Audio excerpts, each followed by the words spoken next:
Doug and Joan visited Puget Sound from Boston during a hot summer in 2018.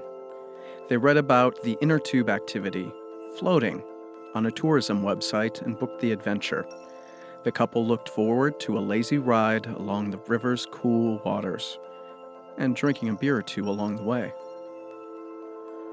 A truck dropped them off with a group of teens at a bend in the river, not far from where a cherry stand sits. Doug and Joan were the first to enter the water.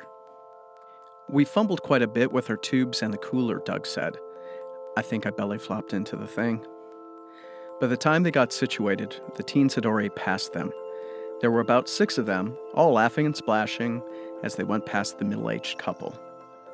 But one teen stayed next to the bushes, maybe 18 years old. He didn't have a tube with him, and he was already wet. "This kid reminded me of myself when I was his age," Doug said. "Tall, skinny, pale, and blonde. I didn't think about why he didn't go in the water with his friends." The couple continued to float down the river. Small swirls formed from the current flowing over the rocks on the river's bottom. When Joan put her legs down, she could feel the current gently pulling her along. They leaned back in their tubes and took in the sun. At the next bend, Doug noticed the boy again. He was in the deep part of the river, peering at him. Only his blue eyes and the top of his head were exposed. "It was creepy," Joan said.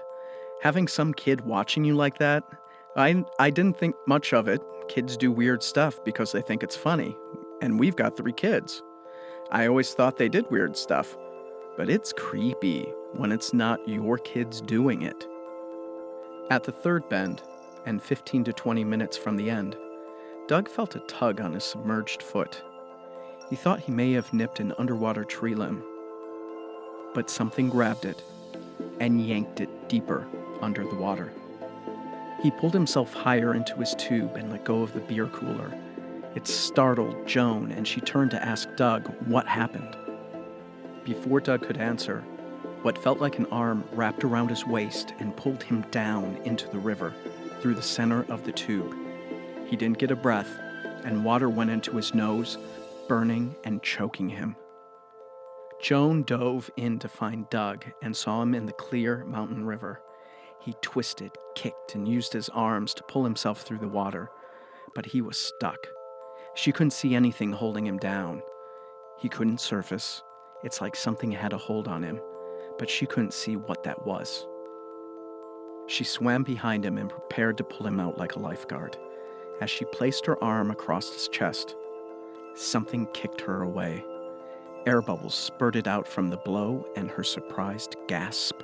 Joan surfaced, inhaled, and dove again. When she got to Doug, she noticed his movements weakened. He would drown soon. She came up behind him and noticed welts on his back, like someone had tried to climb him. Joan grabbed Doug's arm and with all the strength she could muster, kicked hard and pulled up. They broke the surface, and Doug took a deep breath. He was going to be okay. The couple swam to the riverbank next to the road. They had lost their tubes and cooler, but could see the pickup point. Luckily, the tubes and cooler got caught on a rocky point a couple of 100 feet from the end. Doug thought it may have been the kid who pulled him under, but Joan didn't see anyone. "Next time I go in the water, it's going to be the kiddie pool," Doug said. Every year, there are 2 or 3 drownings or near drownings on the Snoqualmie River. It has unpredictable currents, and underwater trees or limbs can snare floaters. Be careful on it.